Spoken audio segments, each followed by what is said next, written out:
Thank you very much. It's a big day. Very important day for me. Should be important for everybody, including the media. But they don't really cover it fairly, I will tell you that. It's shocking. Please sit down. Thank you. We gathered here today for a truly solemn occasion. Throughout this hall, I am joined by heartbroken Americans who have lost parents, siblings, children, grandchildren, and treasured loved ones to the scourge of illegal immigration led in by the past administration. Millions and millions of people from jails, millions and millions of people from countries that we don't want to know about. Drug dealers, murderers, 11,888 murderers were allowed into our country by the Biden administration. These are the angel families that we love, that for decades our government betrayed and our media totally ignored, and I've seen it. When I first got involved with the angel families, I had a meeting. It was so sad. And they got up and spoke, and the media literally just turned off the cameras. They didn't want to hear them. It was my first glimpse as to what was happening. These are sick people that cover stories like that, or that don't cover them, which is worse. Everyone in this room not only suffered an infinite loss, they were the victims of politicians who put the comfort of foreign criminals before the safety of American citizens and American patriots. Their stories were censored and suppressed like maybe almost never before, so that the politicians could open our borders and allow our nation to be invaded. If we didn't win the election, our nation would right now be destroyed. But under the Trump administration, their suffering is forgotten no longer. In just a few moments, I officially sign a proclamation that I've been waiting to sign for a long time, including my first administration. There were so many different legal roadblocks, it was incredible. But we got it done, and I'm doing it today. February 22nd is going to be National Angel Family Day. Very important. So many incredible family members and friends, parents and children.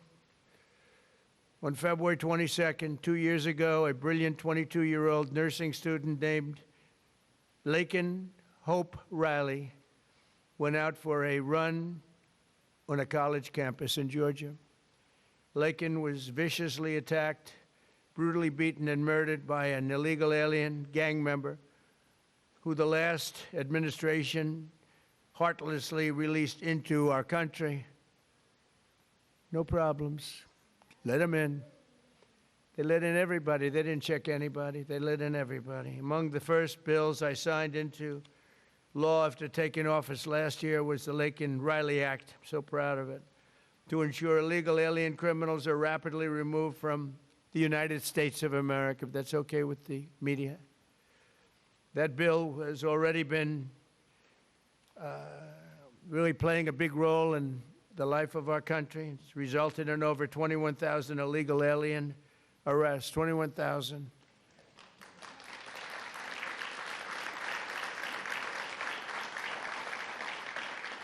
We're joined this morning by Laken's parents, who I have gotten to know. These are incredible people. And I want to ask Laken's mother, Allison, to please come forward and say a few words, please.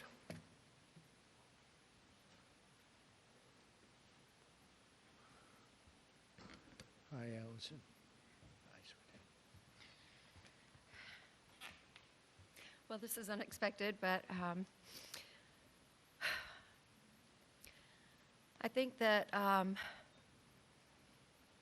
lot of people feel like that President Trump is maybe different than the version I've gotten to know. And I just can't thank you enough. You have said from the beginning, literally the day after this happened, that you would not forget about Laken. You weren't president at that time, and you have not forgotten. You have fought a fight that most people would not want to have to fight. Most people wouldn't. They would just say it's just easier not to do this. And President Trump you are doing a thankless job that most people just wouldn't do. And I just can't thank you enough. There are just not enough words to say. Because if you lived the nightmare that we have lived, you understand the importance of the job that he's doing and securing our nation and fighting for our families. Because this could be any family. This happened to my family. This could be any one of your families. And Laken was the most responsible, hardworking, kind, selfless,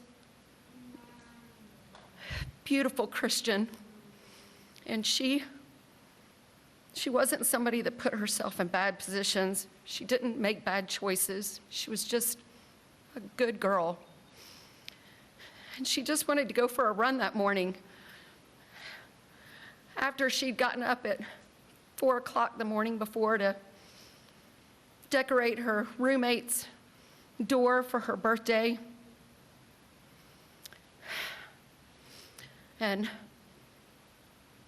she did everything for everyone else. She expected nothing in return.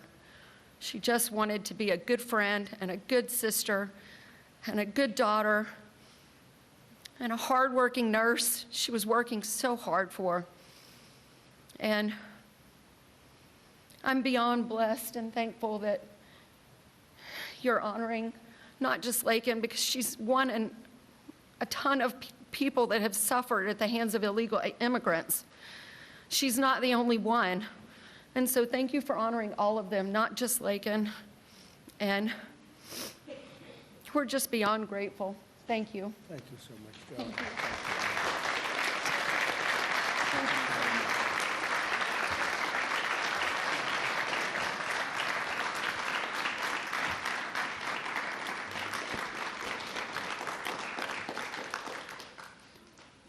Thank you very much. It's amazing, Allison.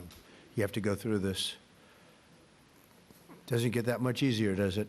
Right? Even with time. It's been a while now, and it doesn't get that much easier. But I want to thank you for your incredible courage. We're all courageous in a sense. Everybody in this room is courageous. And we're willing to tell the story. And that, I don't know why the news doesn't want to hear it. The Democrats don't want to hear it. The radical left, they don't want to hear it. What's not to hear? We want to stop murderers and criminals from coming into our country. I watched the mayor of Minneapolis. I watched these people saying, we want to protect murderers. I don't get it. Something's sick. They're sick. Can't have a country like that. So we appreciate the bravery of everybody in this room, actually. And Christy, I want to thank you, and I want to thank Tom in particular for, we have a border that's 100% closed now. 100%.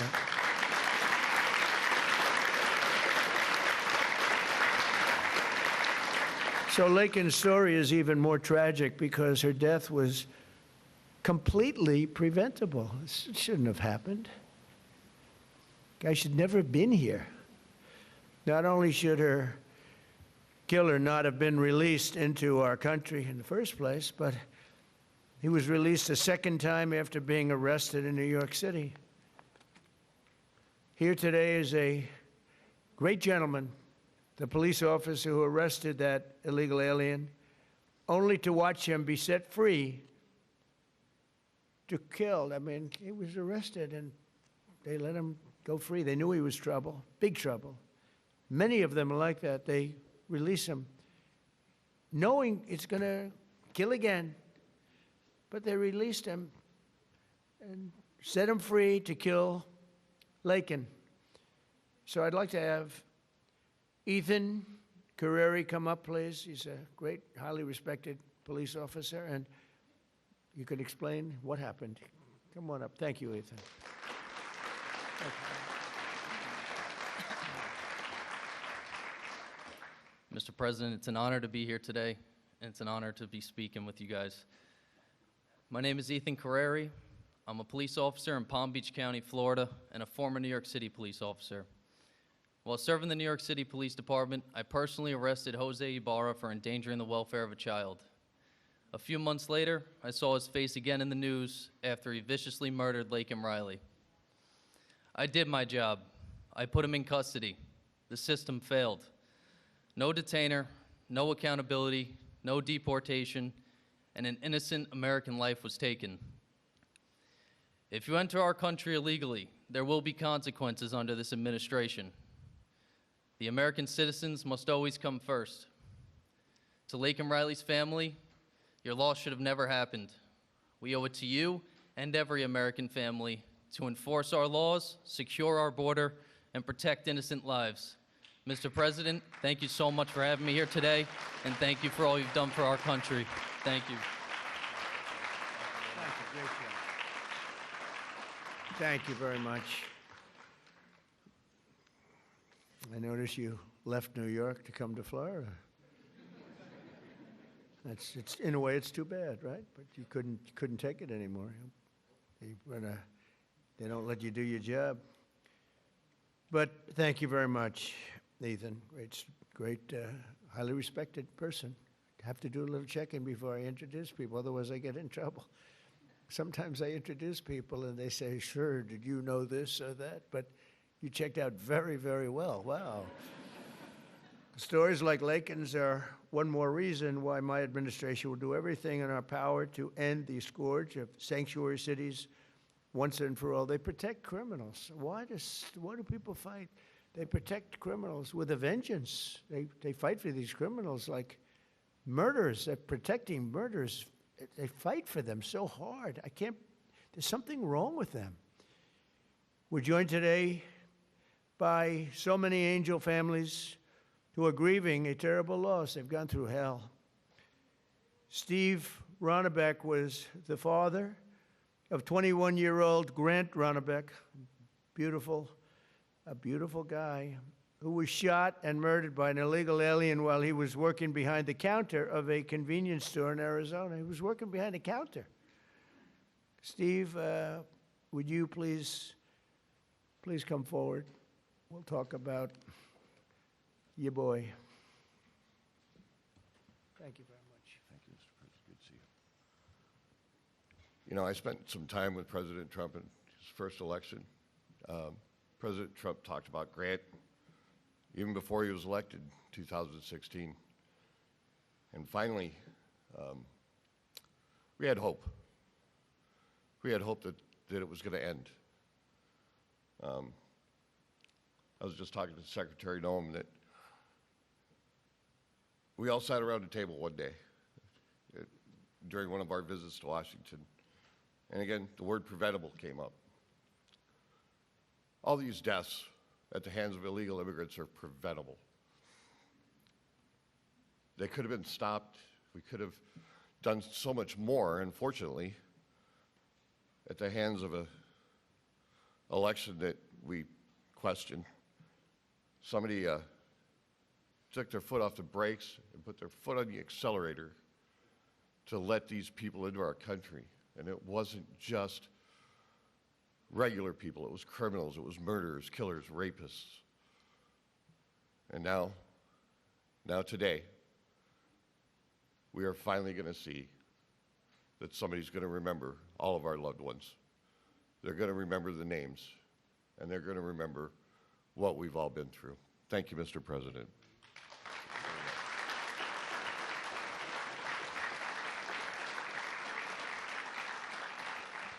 And think of it, I'm not talking politics, I'm just talking life.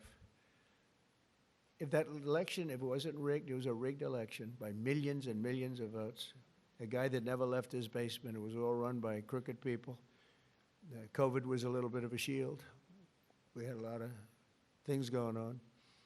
But it was rigged by millions of votes. We did great in that election. If that election wasn't rigged, every single one of the people in this room right now would not be here.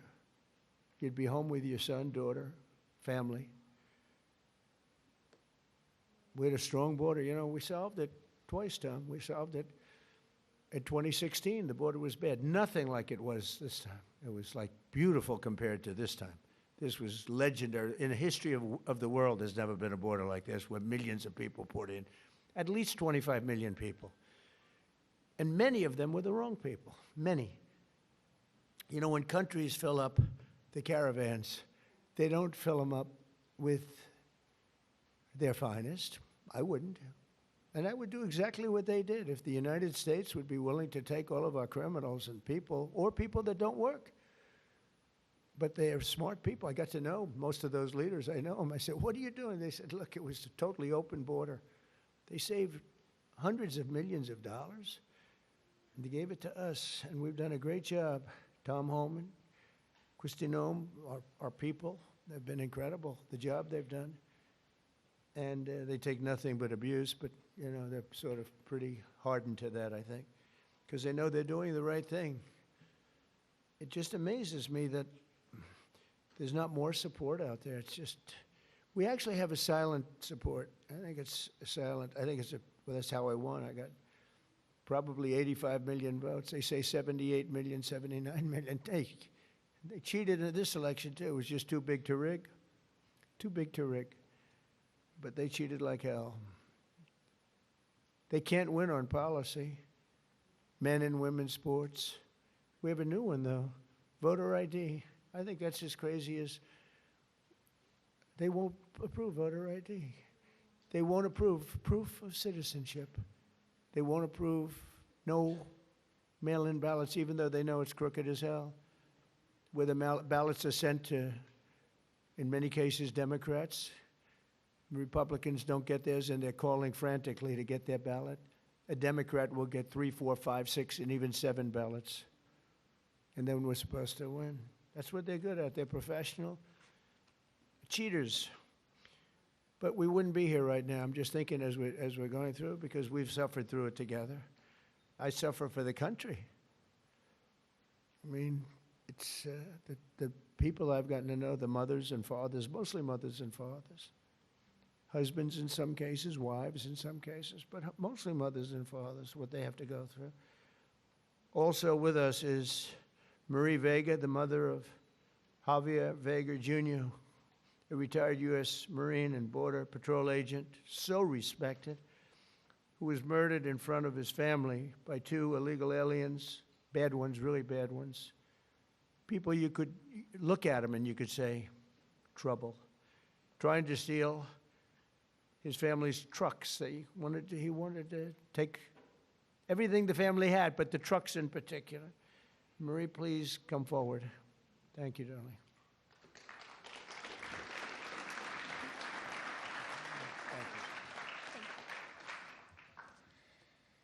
President Trump, on behalf of my family and I, thank you for hosting this beautiful remembrance in honor of our loved ones who were killed by illegal aliens. As you said, August the 3rd, 2014, my husband Javier, my son, Marine and Border Patrol agent Javier Harvey Vega, his wife, 2 of his sons and a friend, and I were fishing in Santa Monica, Texas. Within minutes of settling in, we were ambushed by 2 illegal aliens with many priors. Without warning, they jumped out of their stolen vehicle with guns that were not supposed to be in their possession in an attempt to steal 2 4-wheel drive vehicles. While trying to defend us, Harvey was shot in the chest and killed. My husband, Javier Sr., was shot in the back. Remember, you all, children were there fishing with their friends, and they just kept shooting. You could hear the bullets just whizzing past you. Javier Sr. returned fire with this weapon, and I grabbed the AR that Harvey had attempted to defend us with, and I returned fire as well. Had we not fired back, they would have killed everyone there, including the children, so that there wouldn't be any witnesses. They killed an amazing man, a loving and honorable dad and husband. Thank God we have you in office. Without you, America and the world would not know the consequences of open borders. Thank you for restoring law and order. Thank you for acknowledging us, the angel families. Every day I think of you and the heavy weight of a nation that you carry with you. I can't imagine what it must be like to wake up every morning, work so diligently amid attacks and resistance from the left, to deal with the craziness, the fraud, and the swamp. But you get it done day in and day out, all while finding solutions to making America great again. You absolutely amaze me. Please know that we see it, and we, the masses, your constituents, are behind you 100%. When you were elected the first time, for the first term as president, I remember saying to my boss, this is exactly what this country needed, a businessman. You did an outstanding job then, and although you were cheated out of the second term, by the way, you won that election as well, and we know it. I knew the third term was going to be epic, and here we are, mega. Before I end this, I have to share a sweet story with you about my daddy. He absolutely hated the way people treated you and attacked you. On your third run for office, he said to me, "Mijita," which means my little daughter in Spanish, "can you check to see if I'm up to date and still registered to vote? We need to make sure President Trump gets into office." I said, "Of course, Daddy." And I did, and I checked, and he was registered to vote. We lost a great man, April the 3rd of 2025, and that would be my daddy. Again, thank you for everything. Thank you for backing Border Patrol and ICE and backing these families. Thank you so much. I love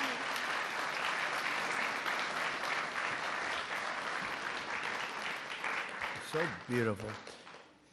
You know, I was thinking as you were saying that running again for a third time after having gone through what we went through the second time, which was so horrible, so much cheating, so much deception and viciousness, and you could see what they were going to do. And I'm here now, and it's a much more powerful term than my second term would be. And much more powerful. And one of the reasons is everybody sees how bad they were. And I had to go through, and I still do, fake stories, fake polls. I had polls for the election that showed I was going to get swamped, and I won in a landslide. They were fake polls because polls are tough, when you get a fake poll. I get them today. I saw one today that I'm at 40%. 40%. I'm not at 40%. I'm at much higher than that. I mean, I'd love to run against anybody. The real polls say you kill everybody. It wouldn't even be close. But you go through the fake polls, you go through the fake stories. And I said, it was good because this is really a much more powerful term than I would have had if I had run, because it was just one of those things. There would be nothing to compare it to. And now they compare it to Biden and that horrible, horrible administration. And I mean it, it is more powerful. Our military is much more powerful. We rebuilt it mostly in the first term. Then they gave away a chunk of it. And as much as it was, it's very small relatively, Tom. But we gave it to the Taliban. Just walked out. We could have taken it with us. They said, I think it's cheaper to leave the planes.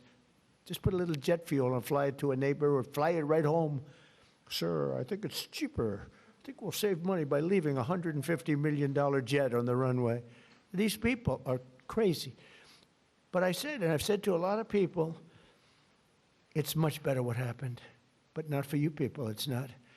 And then I go back and say, but I wish it didn't, because every one of your loved ones would be alive today. Everyone in this room, I think, maybe there's one where it could have sneaked through during our term, but I don't think so. We had a very tough border. We had we solved it in 2016, and we had a very strong border.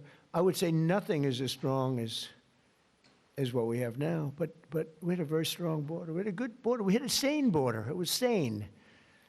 And I say, I like this much better, much more respect. You know, you read about all these crazy shooters, but they only go after consequential presidents. They don't go after non-consequential presidents, you know. If you take a look, Abraham Lincoln, some big one. John Kennedy, in a certain way, was very consequential. He represented something very important. He was there for 1,000 days, as you know, the book, 1,000 days, but he was consequential. There was a glamour, there was something good for our country, right? But they consequential, and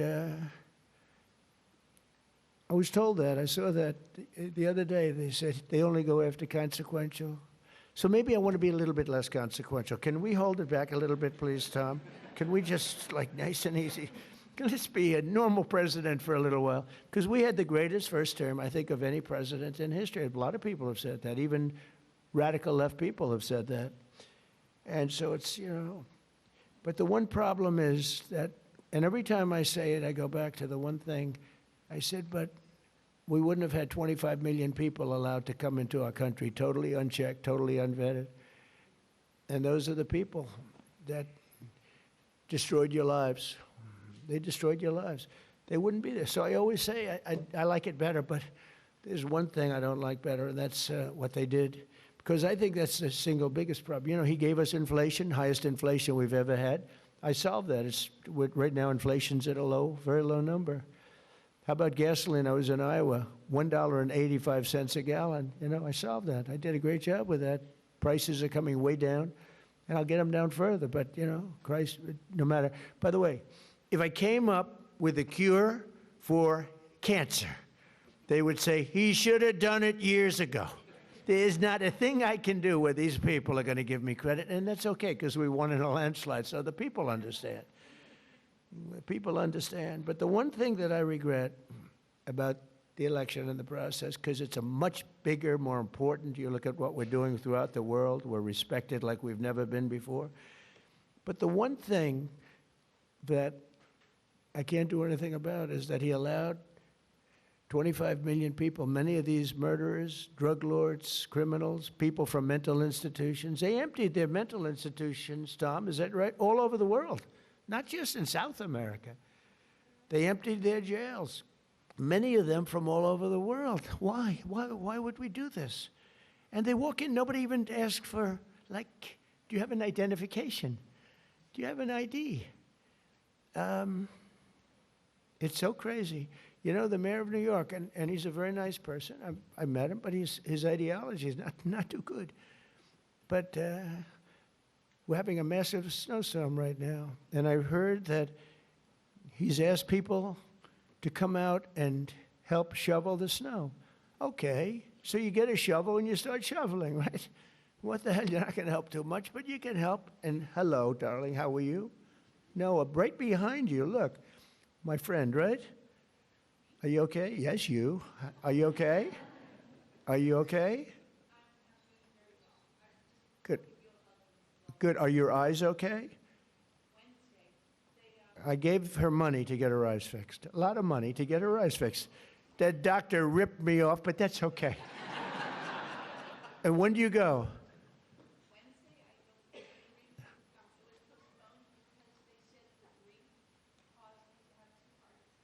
Well, you get them done. It's an operation, but it's 100%. You know, it's great. It's Wednesday.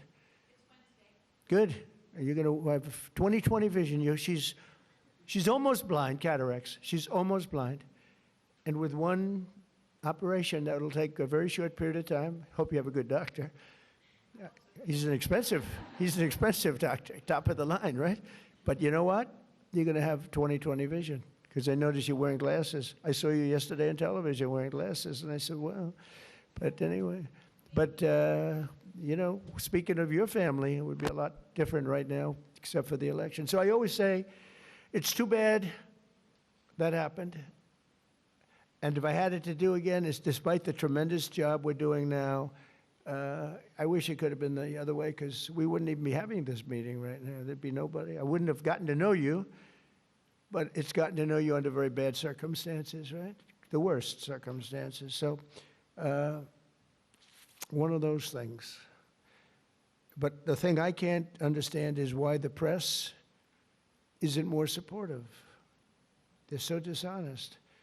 The stories, the polls, they poll you, they say, oh, the angel moms. I think the angel moms are the finest people I've met. I mean, the angel moms and families and dads, but these are unbelievable people. Why are they so angry with angel moms? They had their child killed. Stories that are so horrible, I'm not going to mention. A couple of people are in the room. What they did with the child after they murdered the child. It's not even, and these people are actually on the side of the criminal. I don't get it, Tom. Someday you're going to explain it to me, but I don't think you can either. It's crazy. Laura Wilkerson is another American mom whose 18-year-old son, Joshua was horribly beaten, tortured, and murdered by an illegal alien who went totally crazy. And just went to school. And I'd like to ask Laura to come up and say a few words about Joshua. Please, hi. Another one of my friends, one of my original friends, right? Thank you so much for having me today. My name is Laura Wilkerson, and I want to thank everybody for their help in gathering us here, the American Border Story and the White House, and all of your helpers. I thank you for that. I met a man about 11 years ago who was running for office, and he sat with us a couple of days, and he watched as the tears rolled down my face as I told him the story of how our youngest son, Joshua, was brutally beaten, tortured, strangled to death, and his body set on fire. The man next to me was President Trump. He never, ever looked away from my pain. He looked me straight in the eye, and he said, "I will never forget the story of your sweet son, and I will never give up fighting for the American family." I looked at him and I believed him. And here we are these years later, and you can tell all of the work he's done. He's never missed a day of fighting for the American family. I don't know if I've ever met a man who is more interested in this country and running this country and getting it back in shape. And I'm so grateful for what he does every single day. I can't even pretend to understand the spiritual battles that swirl around the office of the presidency and the man who owns that office. I would ask that God breathe a fresh breath of air through this administration so that he can calm those spiritual battles and allow our president to continue to do the hard work. Jesus works on my family every day, still healing us today. And I am just so incredibly grateful for the man who's in office, who never quits.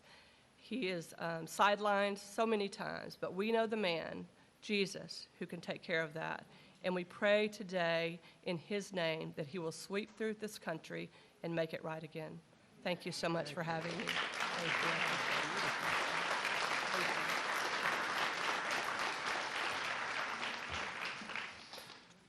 you. Well, I just want to thank you. That's amazing. The words are so beautiful, so beautiful. I get introduced often, and I'm getting introduced by people. In many cases, they hate me. And they don't give me nice introductions like that. But all we're doing is the right thing. It's sort of simple, right? It's sort of simple, but not simple for you. And that's when I was running, actually. That was before I won. I didn't know if I was going to win or not. I was running against 17 politicians. You knew. That's nice. But no, I never forgot that. Jody Jones is a loving brother whose cherished sibling Rocky was killed by an illegal alien real monster, who went on a deranged crime spree after being released from prison as part of a California sanctuary city policy. Jody, please come up.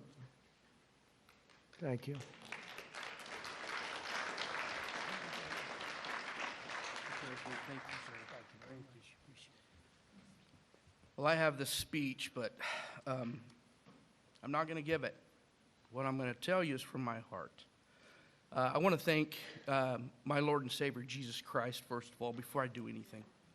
I want to thank the American Border Story, and I absolutely want to thank President Donald J. Trump.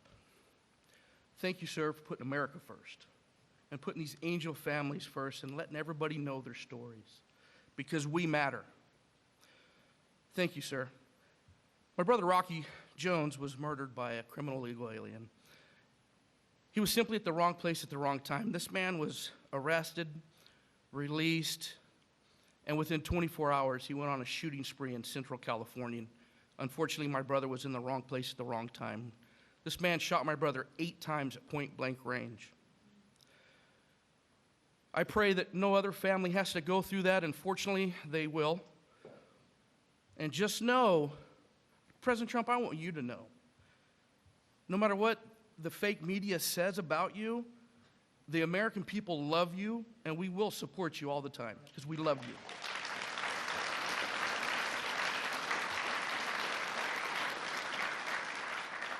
I'm sick and tired of hearing these Democratic politicians stand up on these podiums and say how sorry they are for seeing these criminal illegal aliens being ripped apart from their families. What about us? What about the American family? What about us? We mean something too. And this man right here understands it. I was listening to Grandma Cook, and she said thank you to President Trump. And I love that lady. I don't even know her. I just heard her. I just got the fire inside of me. I'm like, wow, that's an American. I love America. I want you guys to understand this. Americans are not racist. We're not xenophobic because we want a safe America and we want to put Americans first. This man's not racist because he wants to put Americans first. Are you kidding me? I know you guys hear it all the time, but we are not. And I'm going to tell you something. I love America. I love Donald Trump. I love my family. And by gosh, I love America. Thank you very much, Donald Trump. President Trump, you are the man. You are the man. I want to say this.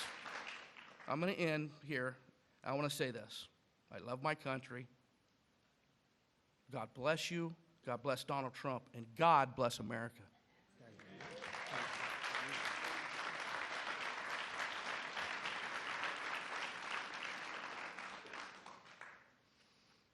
Well, thank you very much. It's incredible. I want to now introduce somebody that I get to know pretty well. We just had a little discussion. Wonderful mothers, Patty Morin, who lost her beautiful daughter Rachel, and Tammy Nobles, who lost her daughter Kayla. Your daughters would be unbelievably proud, and they are as they look down. I'm sure they're looking down. And they'd be very proud of you, and they're thanking you right now for your courage. You've gone through a lot. I know you. And I just have to recognize some of the families. I mean, the families that are here this morning, I know many of them, not all of them. And you know, it grows at a pretty strong level, nothing like it was in the past. You remember when, during the campaign, Biden would say, and then I guess Kamala, it's the same thing, same ideology, same level of intelligence, I think.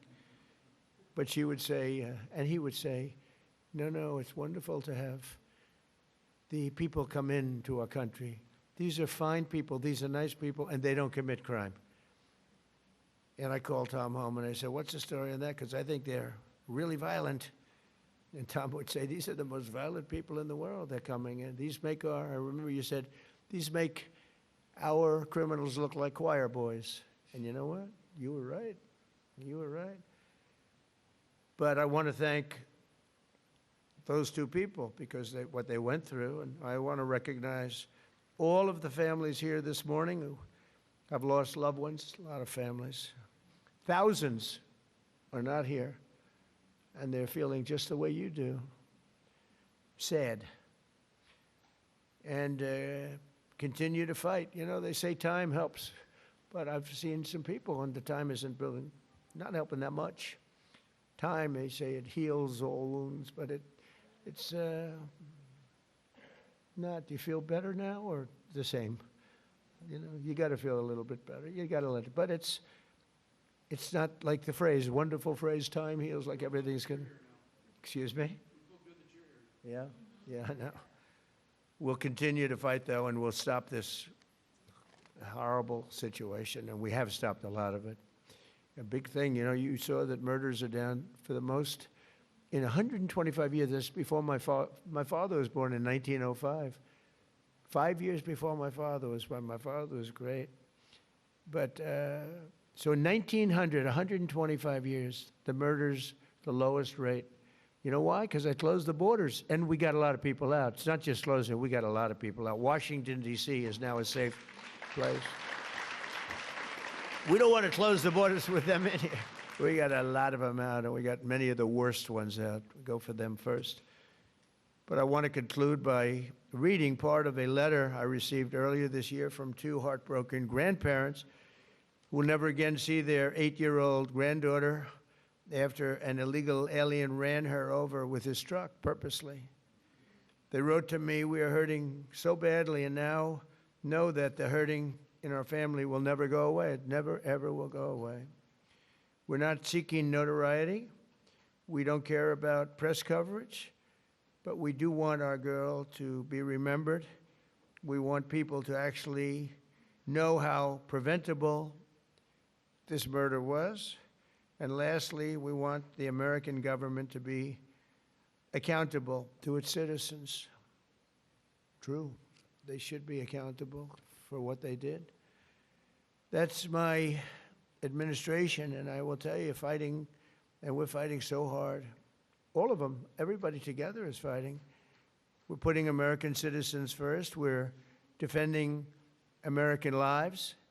And we're fighting for every angel family. Angel families are beautiful families. They're beautiful families. That was my first, early on when we first met, that was my first, I didn't know about angel families, you know. I never did this before, right? I was building buildings and things. But I said, I can't believe it. My first meeting, they were so angry at the press, at a mom who lost her daughter so violently, right? You might have been there. The first meeting, I said, this is strange. What's going on? It was anger from the fake news. But the angel families, I realized very early on, I never changed. I could see how you'd change, though. You know, you have to go through this stuff. But never changed. I thought they were among the greatest people I've ever met. I've met the heads of countries. A lot of them aren't so nice, but, you know, they do have some power. And we've done very well with all of those people. But among the finest people I've ever met are the people in this room and many people outside of this room. I know many, many more than just in the room. But we restored our border, and that's now totally secure, and our country is at the safest level it's been in many, many years. How could anyone possibly say we want open borders, knowing, especially, let's say you did that because you're foolish or stupid or something, and you did it, but after a couple of weeks, you're going to know that the people coming here, if you're running a country, you want to send your bad people out. That was the way I looked at it. I didn't know anything about it. I ran for office, but I have a lot of sense. And I said, well, open borders is no good because if I'm running the country nearby or far away, I had no idea how far away. They came from the Congo in Africa. They came from all of, not just South America. Congo let vast numbers, hundreds and hundreds, and probably thousands of people out of jail. They brought them through Mexico and they dropped them into our country. But you would say that common sense, well, and I said it right from almost the first day. I said, how can you have an open border? All the countries are going to be dropping their prisoners into us. And that's exactly what happened, and mental patients and others. So we have a country that's now doing well. We have the greatest economy we've ever had. We have the most activity we've ever had. I'm making a speech tomorrow night, and you'll be hearing me say that. I mean, It's going to be a long speech because we have so much to talk about. But Americans like Laken and Grant and Javier, Joshua, Rocky, Rachel, Kayla, these are great people, and we're never going to forget them. I'll never forget them. I don't know how long I'll be around. Got a lot of people gunning for me, don't I? Huh? But I will not forget them. I'm never going to forget them. And I just think you're among the most brave people. I meet a lot of brave people. I meet warriors. I give out congressional medals of honor where people recommend, like these two in front of me who are so wonderful, but they recommend, and I meet the greatest people. But this is a group of people that for whatever reason I just feel maybe the warmest about. So at least you have one friend, and we don't understand why you don't have many, and maybe you will. I don't know. So I'm going to go sign the proclamation, and then we're going to sit in the audience. I'm going to sit with you for the reading of the victims' names, and I'll then depart to a song sung by our incredible, talented military, Amazing Grace. Okay? Sound good? Now, we could have some of the families come up, some of the people come up, you know who you are, and come on, you can stand around me. I don't use an auto pen, so you can watch me actually sign it. Okay.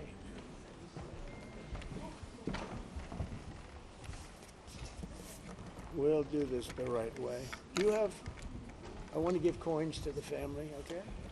Could I have one for you, and I couldn't bring anything inside. I know, Secret Service. Well, you'll get it to me. Say hi to Trump, Emma. Hi, sweetheart. Little Emma. Oh, hi, Emma. Little Kayla. Very good, beautiful. Yeah. Okay, you ready, Emma? We're going to sign this, okay? Okay.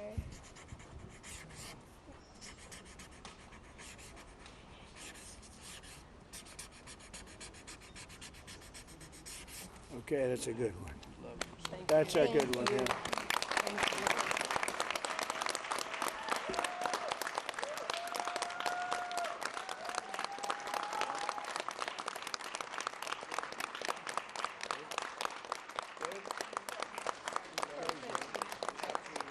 Thank you very much. Thank you. Thank you very much. You take care of yourself. You can hold that. At least for a hold it. little while before. I'm not taking it. Thank you. So let's do this candle lighting, and it's very beautiful. Please.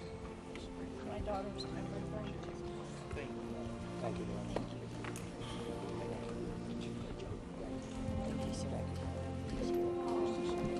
I can't tell you how much I love Take you. care of yourself. Okay? It's Mrs. Vince, Miss Tyler.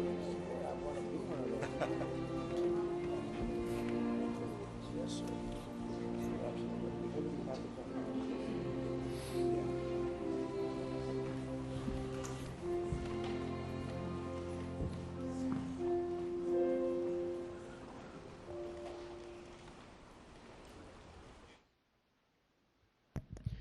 We will now light a candle in honor of the victims and in solidarity with their families. Following the lighting of the candle, the names of the victims will be read aloud so that their memory may be honored.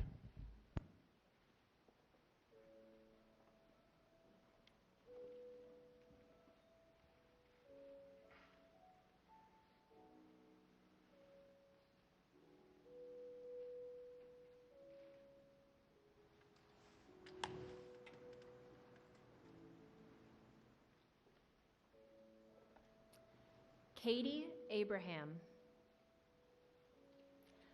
Chad Eistrup, Austin Babcock, Megan Elizabeth Ida Boz, Jesse Bird, Liam Cantu, Michael Clayton, Gail Clayton, Sander Cohen, Pierce Corcoran, Ronald De Silva, Jackson Davis, Christopher James De Leon, Joseph Di Tommaso, Marshall Dova. Brady English. Shaylee Estes. Lacey Marie Ferguson. Maura Garrity. Tristan Gray. Kayla Hamilton. Aaron Joshua Hampton. Brady Heiling. Susan Hine. Haley Helgeson. Kyler Holbein. Gregory Hamala. Gabriel Kaleshi Isiguzo Jr. Rocky Paul Jones. Shane Jones. Stephanie Kaufman. Haley King. Amy Courtlang. Ryan White. Brian Moss. Robert Mopin. Lisbeth Medina. Brandon Mendoza. Brandon Michael. Dominic Montoya. Jonathan Moody Jr. Reuben Morfin. Rachel Morin. Krisha Odette. Nicolay Osokin. Rocco Pitro. Laken Riley. Grant Ronnebeck. Matthew Russell. Kayla Santiago. Danielle Nikki Shermock. Fred Schlosser. Tierra Stansberry. Kate Steinley. Joseph Story. Timmy Tarnowski. Brian Terry. Anya Varfolomeyev. Javier Vega Jr. Joshua Aaron Wilkerson. Carlos Wolf. Joseph Zhang Jr.